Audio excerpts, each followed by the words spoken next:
호성 공영 고성지역 국회의원을 뽑는 4.3 국회의원 보궐선거가 오늘 실시가 됩니다. 저는 그동안 이번 선거 과정을 보도하는 언론의 보도 태도를 유심히 지켜봐 왔습니다. 그러나 이번 재보궐선거에 대한 언론 보도는 그야말로 언론의 원칙과 과거 관행에 비해 지극히 비정상적인 행태를 보였다라는 점을 지적하지 않을 수가 없습니다.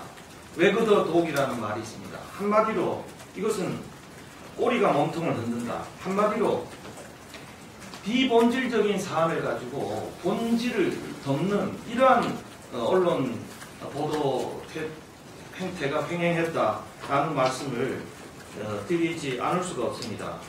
보통 재보궐선거라 하면 지역 경제 실패냐 성공이냐에 대한 평가, 그리고 거기에 대한 심판, 또 두 번째는 후보의 자질과 공약에 대한 검증, 또 세 번째는 그 재보궐선거의 원인이 된 이번 같은 경우는 정치 부패 문제입니다. 양쪽 다.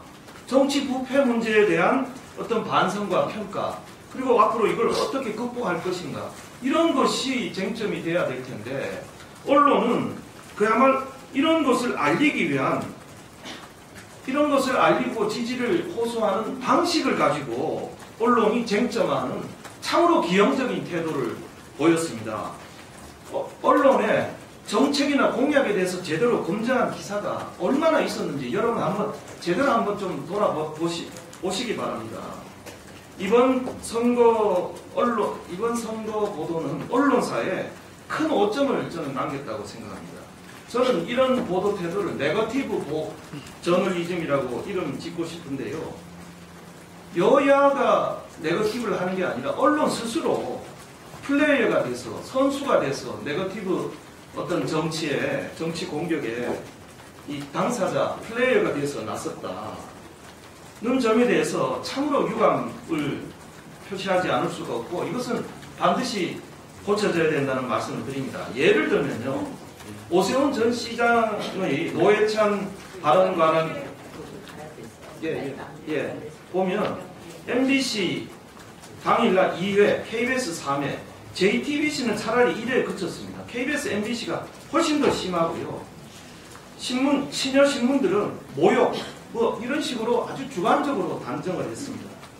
칼럼, 사설을 통해서 여야가 다 운동장 유세를 했는데도 불구하고 저희 황교안 대표만 유독 이렇게 공격을 하는 이런 참 비정상적인 언론 태도를 보였습니다. 분명히 지적을 하고 우리 언론 스스로 반성할 부분은 반성을 하고 개선돼야 된다는 점을 분명히 지적을 합니다. 이상입니다.